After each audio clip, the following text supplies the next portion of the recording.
Hold on. This couch is so weird. I just need to, yeah. Whoa, I'm tall now. Damn, I look tall today. Have you guys ever witnessed a wedding fail? Actually, I have. This is what happened at my sister's wedding last April. We had just left. They did their vows. I do. We all left. Wedding party walks out the door and we hear a massive crash, smash, glass breaks. The very front table, like long table, completely collapsed because you know the thing underneath that holds it open, the lock wasn't locked. Entire thing, plates, everything, glasses smashed everywhere. That's a wedding fail. Anyways, grab your beverage of choice. If you haven't had a sip of water today, babes, you gotta drink your water. It's good for you, okay? I care. Let's hydrate together. Cheers. My photographer got drunk and stoned. Wanna know what I learned from a 9-year-old recently? That means, oh, I forget the word. Darn it, I forget the word. Faded.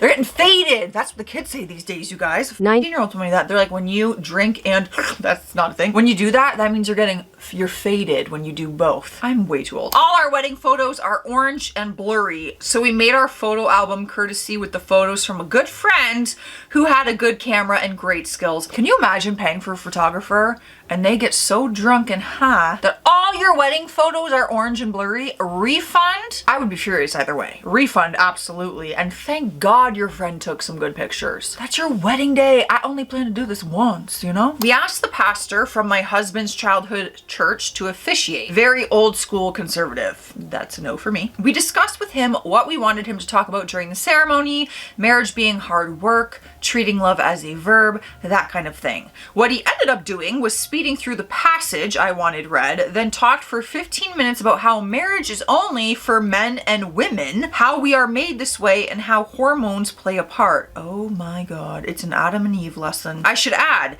that my father-in-law, who walked me down the aisle, is gay. Well-known fact. The preacher's speech at my wedding was basically condemnation for my father-in-law. He was able to laugh it off, but I'm still mad about it to this day. We call it the hormone speech, the one black spot on what was otherwise a perfect day. You know what? I'm happy to hear everything else was good and perfect, but that must have been so awkward. And you know what? Kudos to your father-in-law for being a trooper and just being like, it doesn't matter. Those are his beliefs. I'm gonna laugh it off. Good for you. 2 months before my wedding, I wound up in the burn ICU for a month. Oh, I could cry. Oh, I could cry. We had to cancel my shower and my bachelorette was cut short because I had a panic attack thanks to the resulting PTSD. I was on so many painkillers. I don't remember much of the day itself. My heart. And I could only bring myself to look at the pictures once. No, I actually might cry. Why did that make me so emotional? Sometimes I feel like oh my God, that's so sad. Sometimes I feel like I got cheated out of a happy wedding, but a wedding is just a party. It's the marriage that is important. Oh my God. Oh, that just broke my heart for some reason. That's awful. What a tragedy to happen. I'm just like picturing like that was my friend or even me. You totally got cheated out of your perfect day. Oh my God, that's so sad. I think that's the saddest one I've ever read. The best man gave a speech where he called my sister, maid of honor, a hoe. She was in a long-term relationship for 6 years. Called my other sister, a bridesmaid, a weekend lesbian. She's out and proud. Went on about how my best friend, my bridesmaid, was terrible with money.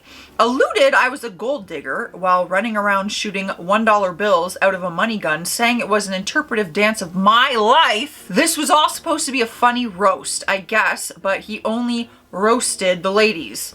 He made a joke about Bill Cosby, no, and another joke about how the previous DJ I'd secured died. That's a risky game to play. A roast? I don't think any wedding speech should be a roast. I'm all for like little lighthearted, like little inside jokes, a little dig, like nothing, like something innocent and playful, not something rude and disrespectful and completely inappropriate. My now ex-husband threw me into a painting and onto the ground during our first dance. Should have known it was a sign of things to come. Was he arrested? Did anyone else around be like, let's call the police? That's weird. He's threw you into a painting and onto the ground. Did anyone do anything? You know what? It doesn't matter because you know what matters? It makes me so happy that girl, this says ex-husband, and you got out of there. And I'm assuming and I hope that you're happy now. You're safe now. And this guy can kick fucking rocks. My mother-in-law got 10 kinds of drunk and made scenes all day and night. Having alcohol at weddings is such a risky game depending on the people. This included crying every single minute of the day. She looks like someone died in all my pics. Standing on a chair to dance, cornering my sister to yell at her for absolutely no reason, stole almost all the centerpieces which belonged to the venue, and called our hotel room at 3 a.m. because my husband's friends wouldn't let his 16-year-old sister into their hotel room party. Basically, my mother-in-law was the worst part of our wedding. Some people can't handle their alcohol, and that very much worries me come my wedding day.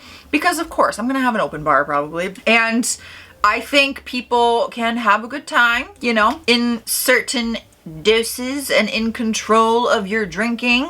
But I do worry, I'm like, what if someone pushes the limit and just takes things too far? If some drunk fool ruins my wedding day. Actually, y'all got any tips for that? If you are married, you have an open bar, I know you can't control other people, but like, what do you do?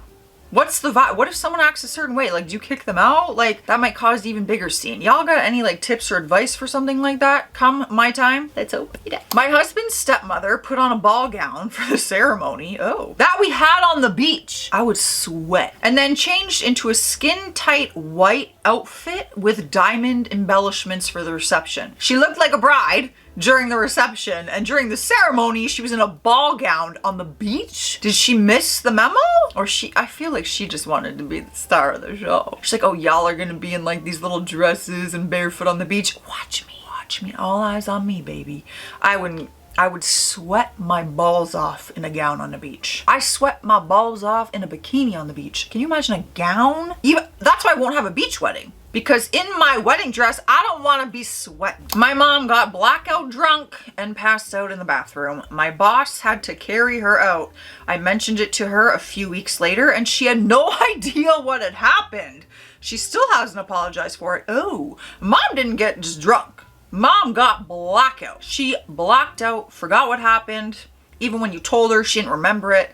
That's a scary kind of drunk. See, this is what I mean. Does alcohol ruin weddings? I've seen people have a lot of fun at weddings, but stories like this, I'm like, it would really suck if alcohol is the reason your wedding gets ruined. Well, it's kind of the people. Let's be real. It's not the alcohol, it's the people. I forgot to pack my cathedral length veil. Venue was destination. I forgot to carry my bouquet. Oh, there was an earthquake the morning of. My in-laws watched a football game on their phones during the service and left before the reception. Your in-laws. Your husband's parents. Okay. The reception was canceled because the entire staff of the restaurant we rented out had strep throat. My maid of honor announced her engagement at my wedding. The best man tried to sleep with a bridesmaid and when turned down, put a hammock between two trees and slept outside.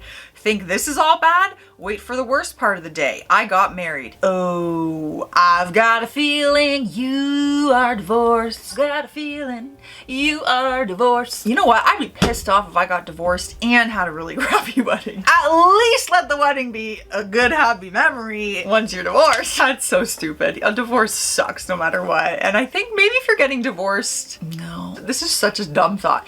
But if I'm getting divorced, would I want the wedding memory to be a happy one or a shit show like this? I guess it wouldn't matter because you're getting divorced. So it's like, all right, well, yeah, that was a really crappy day and thank God because this is over. Maybe a good wedding would make it harder because like we were so in love and that was such a happy day for us. Why am I, you know what? I really shouldn't be thinking about divorce. I'm not even married and I'm already thinking about divorce. Never too early to plan ahead. My husband's mistress was there. My husband's mistress was there. I obviously had no idea about this until after we were married. No. I need how, why, who invited her?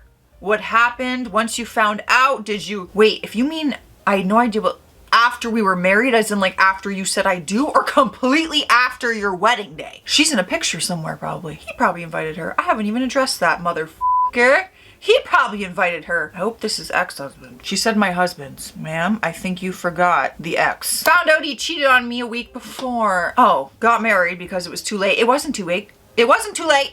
You had 2 weeks. 2 weeks to run. Had a panic attack at the wedding. Divorced / traumatized 2 years later because he cheated again. Should have just not gotten married. Would have saved me bucks in therapy. Yeah. You know, it's easy for me to be like, yeah, he cheated on you. Shouldn't have got married. But you did because you loved him and he probably was like, oh babe, it'll never happen again. I love you so much. Let's get married. And then he does it again.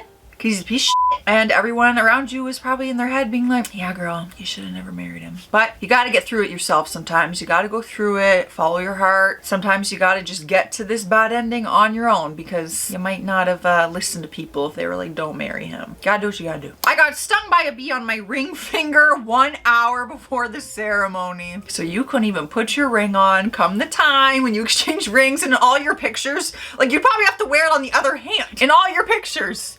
Or like at the top, like the little tip. I'm laughing. That sucks. I'm sorry. I'm so sorry that happened to you. Let me know if you've ever experienced a wedding fail. I told you what happened to my sisters. All was fine. Honestly, the staff handled it so well. They cleaned it up and reset that entire table so fast. No one got hurt. It was all good. And my sister, gladly, she had left the room and she heard it. And then she's like, I'm going outside for the pictures. And she just wanted no part of it. So it all worked out. It was great. Anyways, let me know. Stay classy out there, stay sassy, and I'll see you tomorrow.